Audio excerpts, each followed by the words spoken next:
joining us today, Enlightenment through Meditation. We would like to welcome you. I would like to thank you and also again make you feel real good that you have taken the time to come and join the meditation class. Meditation is something that is sometimes not so attractive to our minds. But all of you who have taken the time to turn on your computers using your fingers and settling the minds so you could settle it down so you could concentrate and hear the language of heart, which is the truth within. So very thankful to you. And all those feet who took the time to come in here, I'm very thankful to them also. So we have been talking about the self-awareness. You see, it says self-awareness, and this is our session 3. Every time when we start talking about self-awareness, it is any topic that we take on it, it's always beyond and beyond. There is no end to what we are doing, how we are doing, what it truly means to us, because all this is at the level of mind. When we say this world is illusion, our mind doesn't understand.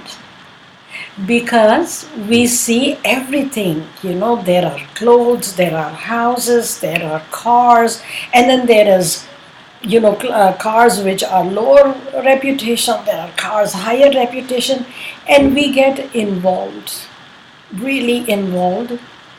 And if at that time somebody tells us it's an illusion, they go, okay, illusion is good for you, not for me. I just want it and I want it, and I want it now. And at that time, we are really talking at the level of mind. So there is no end to self-awareness. As you see, in the morning you are thinking something else, you give yourself 4 hours, there may be addition or subtraction in your thinking. By the day passes, there is more changes because mind is always changing. Its job is to change, whereas heart is coming from the consciousness, unchangeable permanence. It is permanent. It was, it is, and it would be. So self-awareness is a growth, once again, not right or wrong. Wherever we are, wherever we have been placed, as long as we get into acceptance and move on with it, that's good, because that's all we need. We need to be aware of ourselves. That is why it's awareness. So today we will discuss a little bit about the personal space, because it's a big thing. Wherever we go, wherever we socialize, wherever we meet, we are always going with a personal space around us. Who created it, how it was created, and what it means, What is it, why is it, and how it was created. That's what we will spend a few minutes about it. And then we will see, when we get more and more aware of ourselves, how it helps us for that personal space. So what is a personal space after all? It is a place that we create within ourselves, inside our mind, and we say that this is our space. We generally don't want anyone to come into our space, because we put there our treasures of good deeds, bad deeds, that we all do under the influence of mind, times on and off. Maybe there are some who never do. That's also a possibility. But we need to go because we are learning, we are students, we need to understand that we have deficiencies. And from that perspective, if we have to learn, we need to know that, yeah, we do operate under mind, right? That's why we are doing self awareness classes. So that's where we put all so called treasures, maybe. They are our treasure. It may not be a good thing, but we don't want anyone to see it. It's ours. That's all. So if we are in a relationship, we can be very loving, we can be doing many things, but that is our personal space. Not necessarily we want anyone to walk in unless we choose to. We may choose a stranger walking on the street and say, here, I want to share this with you. This is my very personal thing, but I feel like it because heart opens up. Heart has no hesitation. But that is our personal space. So that's what, if we go what it is, that's what it is. Very personal to ourselves. A space. We keep our treasures and we have many locks, first lock and then the second lock and the third lock, and we put the key in very, very safe place and very rarely we go there. Okay. Then the second question comes, why do we have that? Why do we need personal space?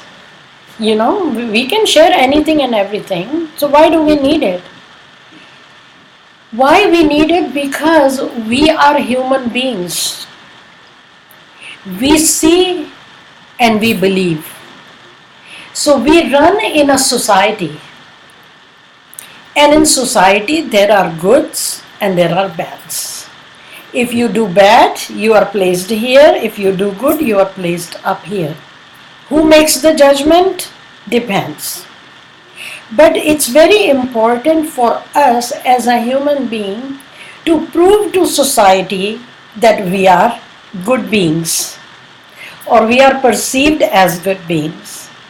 So what happens in that, within that treasure, that we have pluses, we have minuses, some are plus minus together, but we don't want anyone to analyze. We will analyze.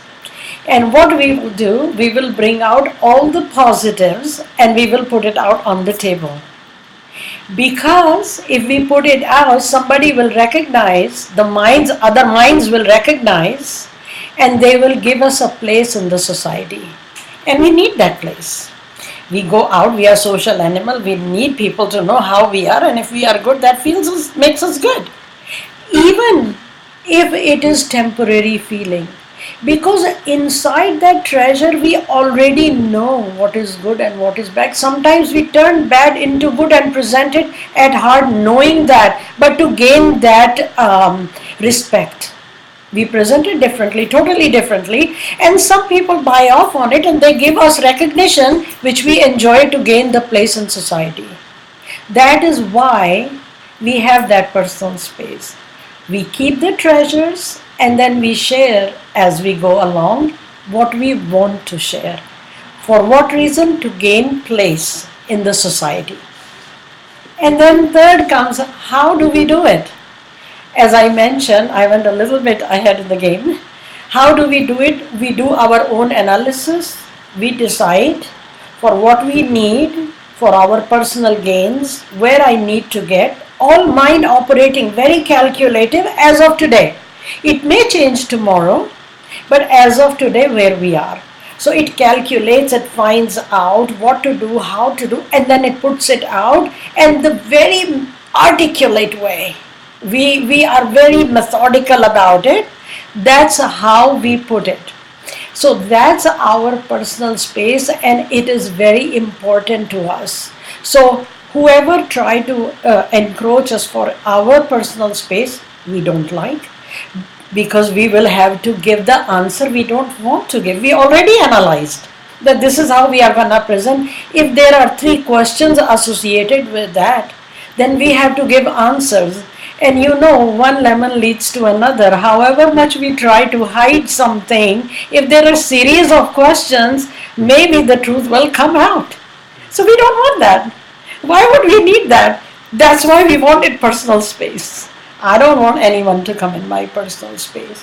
So sometimes it so happens that in a couple, just I'm using it as an example, husband or wife, husband talks to someone, wife notices, and then she takes it for granted, right? This is my husband, I can ask anything and everything. So she goes, what was that discussion all about? And the husband doesn't want to say because it's personal. But we think it is our right. And then what happens is the conflict comes. Is it good? Is it bad? That's not really the issue. Or it can happen the other way around. The wife is talking to a friend of hers and she's sharing, and the husband is going, what is she sharing? Why doesn't she share this with me? He doesn't realize that is the personal space. And I need to give that personal space, because when we start giving respect to that personal space, then the threat in an individual to be encroached goes down, because respect wins. For respect, we should be loving, because when we love, we can respect someone. So going into that, why we create, I shared why we create, because to stay on the safe grounds. Now, when we create it, we want to keep it very confidential, right? It's within us, nobody knows. We only tell people what we want them to know. But realize what is happening at that time.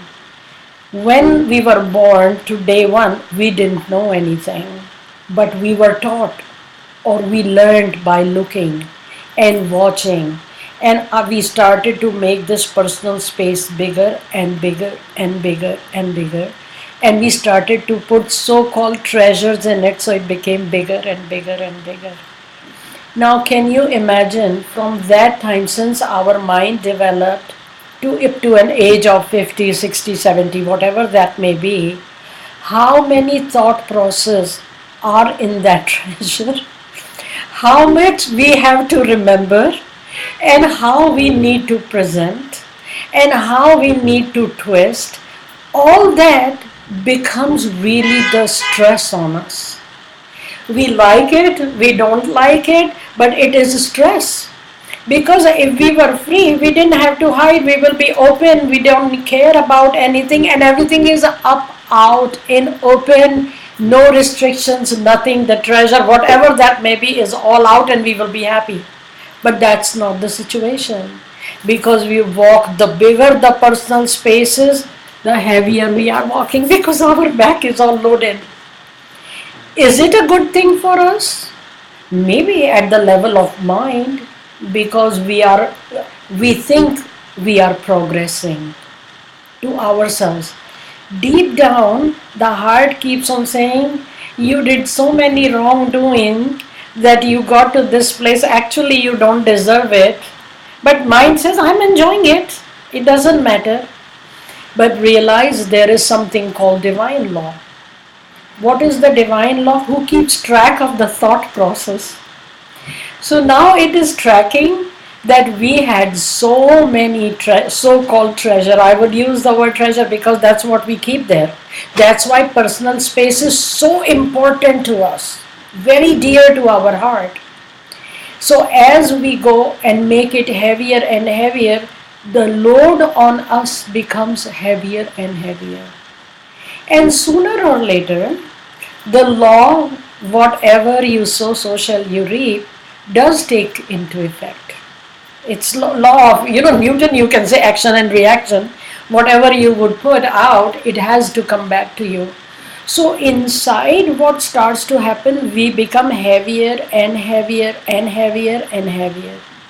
When this stress level becomes higher, I would take it a little bit towards the science of the body, because body is only a manifestation of our conscious entity within us. Wherever we are making all these spaces and creating all these treasures within us and holding all that, that means the flow of the energy we are blocking, right? All those thoughts are blocking, because deep down we already know we couldn't do the right thing. Sometimes we feel we did the best we could have done. The other person didn't do fair to us.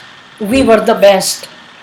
But what happens when we start looking into this treasure that is within us, and we see what is happening inside us, we will start to note that how did we twist also. Always you can clap with two hands.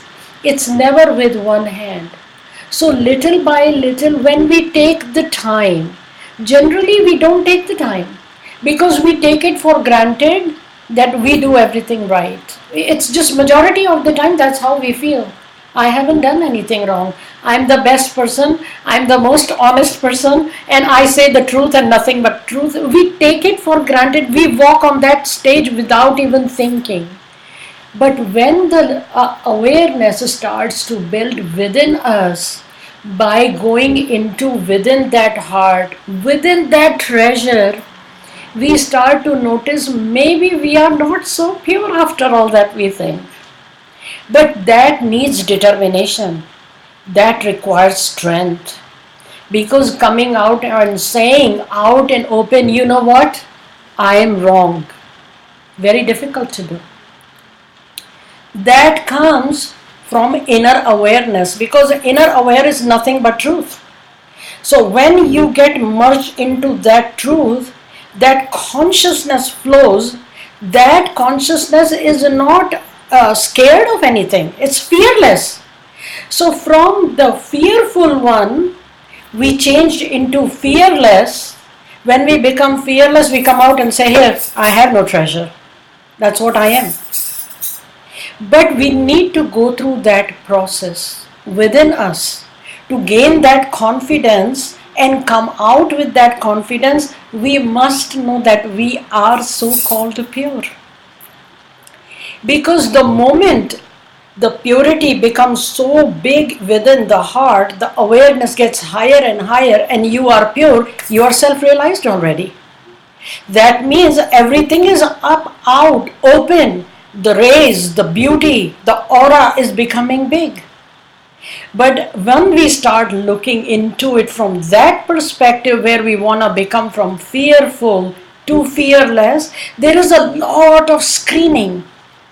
Screening to a point we start analyzing our mind. When we look our minds, in the beginning, your mind is good. Start some action. It says, let's do this, let's do this, let's do this. But with the moment, it changes. So when we start changing our thinking from mind to the inner awareness is pure truth, pure. When it starts looking at it, it will tell us, this you did wrong, this you did this, did you? It's going to point fingers at us within ourselves. And that is the purity, because we don't need anyone to tell us. In reality, nobody. Our mother, father, friend, sister, nobody. We already know, especially when we get to an adulthood, certain level of age and mind is active and we know what we are doing. We all know. So when we go ourselves within that personal space and see how it is working, what it is doing, why it is doing, we will already know how big of a personal space we carry. Some people, you will realize that it's very easy to talk to. You can go, they don't get upset, you cannot offend them, it's okay. But that's only with few. Majority of the people, it seems like that I have felt personally that everybody is going like, with the sting, you touch it and boom, there it comes. Because everything, when you do so much manipulative actions, you have to be very alert. And that is pressure on us, not on anyone else. And then we go and say, I need some anti-aging products because I'm aging too fast. That aging actually is not coming because your body is aging. Because within the body, there is so much commotion that we have created and blocked so many energies that the whole body is not even getting oxygenated. We are putting the stress on ourselves, by ourselves, for ourselves, by creating this personal space. So how have we created confidential? So what realization does? How does it help us? Should we be realized? Where should we go to get realized that what we should do? Because our understanding is also If I start talking the truth, I'll be nowhere. Because this whole world runs on this type of activity. Everybody walks with their personal spaces. So how I'm gonna survive? So to answer to that question is not easy. But when we start going within ourselves and we start checking ourselves out, one very important thing happens. And what happens, that creator who is running this show, you may call it by any name. The name is not important. Whatever, but this whole creation is running after all. You know, the stars are coming at night and moon is hanging up there. We can say by gravity or whatever, but it's happening. And there are beyond and beyond. Whoever is that creator doing, this conscious entity is coming from there. It is directly connected there. So when we start to becoming pure and start reducing our personal space, that means we are connecting to that power within ourselves. That power is beyond and beyond. There is no end to it, right? Every cell is operating the way it is supposed to operate. When it is not operating the way it is not supposed to operate, that means there is a trouble in the body, and something is going wrong. That's why it's not operating the way it should be operating. That is also our own doing. Because when we walk with our personal space and create so much stress within ourselves, the body has to take it. Because me, I, you, when we talk like that, we never say, hey body, how are you doing? Actually, we should. But we say, how are you doing? You means, hey, within this body, whoever you is, how you are doing. And the answer to that is that energy is manifesting itself. Energy you cannot see. The live current you cannot see. You can only see the bulb. But you are saying to the bulb, hey bulb, how are you doing? The bulb goes, as long as the current is coming, I am lit. That's all it can say, right? So same thing goes with us. We create, by not having that live current going and flowing within us, what is happening? We are having diseases, we are having problems, and all this is created by us to ourselves. And we, the intellectual ones, if we ask ourselves, are we doing the most intelligent thing by hurting ourselves? Not really, I don't think so. And why are we doing that? To protect our personal space, which has, in my opinion, if you ask me, we are saving the snakes and the scorpions and the other bugs and stingy poisonous things inside that, right? If it was all beauty, our personal space will be open. We would not need a personal space. What is a personal space? I don't have one. It's okay, it's all open. It's nothing but truth. I don't say anything. I say it nicely, but I do speak the truth. That's not so easy. That is not so easy to get. Why? Because we do operate at mind. So what happens as we start going in by the mercy and grace of somebody who is enlightened, because that's important. Only a lit candle can help the other candle to light up, right?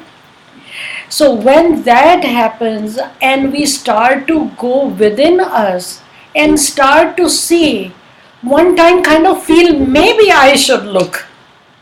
You know, when we lose something, a piece of jewelry or something, and we can't find, then we sit down sometimes on a bed and go, you know what, I'm the one who put it. So what are the places that I put it, I could have put? So we go to all those places where we never think that we could have gone, right? So the same thing applies for this. Rather than wearing this thought process, well, I only do the right, when the self-awareness start to grow, we start feeling, let me see. Maybe I am not quite there where I think I am. And start to see every piece, every move, everything that we have done in the past, and see how big of a personal space I am carrying. And do I need that? And when, with the mercy of some enlightened soul who can help us who has love in the heart, not judgment. It's okay, show it to me. What you have done? What could you have done? How much bad we could have done? And if we know that is the worst, and at the level of mind we can only do the bad and we can only do the worst, well, that's what it is, admittance. We go into admittance. In admittance comes the repentance, right? Because it is not, I did something wrong, I was told, and to avoid the punishment, I wrote something. I would tell you, I'm a biochemist, and we were doing in the master's program when we got into we started our master's program. There is one thing in biochemistry that any equipment or any measuring thing that you use to measure the amounts of the liquids, you have to rinse them prior to taking the real solution. Very important. So one time our professor came and he saw somebody, they did not rinse it. So he got unhappy, totally upset, and he said, everybody write 1,000 times. In biochemistry, you have to rinse the pipette before filling. Everybody has to write. Now, some of us did not realize why we were writing it, because we were always doing it. We were rinsing, but some of us were not doing it. So it was not coming from the heart. If it was not coming from the heart and we wrote because we had to write, it didn't penetrate us. So somebody made the same mistake again. They used the pipette without rinsing after writing 1,000 times. So therefore, this message has to come from someone who can penetrate. We can see, we can feel it. Because when we get into the acceptance, admittance first, then after admitting it, the repentance will come from our heart to us, because we are not justifying to anyone. We don't need to. We want to look young, we want to look fresh, we want to look energized, we want to be radiating beauty, we want to be radiating love all around and make people happy who meet with us, right? So to do that, we get into repentance for us, not for anyone. After repentance comes really acceptance. We realize that we may be not so good after all. Then we go, not maybe. We are not so good after all. And if we are not good, then comes the birth of humility takes place. And in humility, if you look, the whole nature is running in humility. Once we get deep down into humility, we start become that who has created us. And what is that? That is the power. So from being a dry bulb, we start becoming that power which ignites the bulb, or which gives the power to the bulb. So that is the start to happen at the level of self-awareness as it grows more and more. And with the awareness, this personal space that was this big starts to become smaller and smaller and smaller and smaller, to a point where there is complete humility. We go down to nowhere. We become nothing. And when we become nothing at the level of mind, at the level of divine, we become everything. Because complete disintegration of mind leads to everything in the heart. When you love someone, you just say, I love you because I love you. There is no mind, because if mind starts to evaluate, there will be so many reasons that we shouldn't be loving. Therefore, the self-awareness part is so important and easy at the level of heart to grow into. The more and more and more and more we grow into, the smaller and smaller and smaller and smaller our mind becomes, which is so huge. Because it is huge, it has a huge personal space that we carry around. So I hope that you enjoyed the session today. And if there are any questions, we always promote that you write to us so we can address those questions here. If you haven't been able to, you can even write your questions later on. If you hear the recorded session, you can still send it to us. Once we have few questions collected, we will do a session only for those questions. And I want to thank you for joining us. I want to thank everyone who has come here. I really enjoy these sessions. If you would like to spread this, please let your friends and your relatives and whoever you can let them know. Because once we grow at the awareness level, we grow, we become, we are always working for that power which is running this show, but we become the conscious co-worker of that power. And remember that I love you all very much so. And if you need more information, you can always go to our website, which is drkors.com. You can go to our Facebook page, which is facebook.com/drkors. You can go to our YouTube page, which is youtube.com/drkors, or you can watch us on Ustream. Always remember, happiness is not too far, and I love you all. Thank you so much.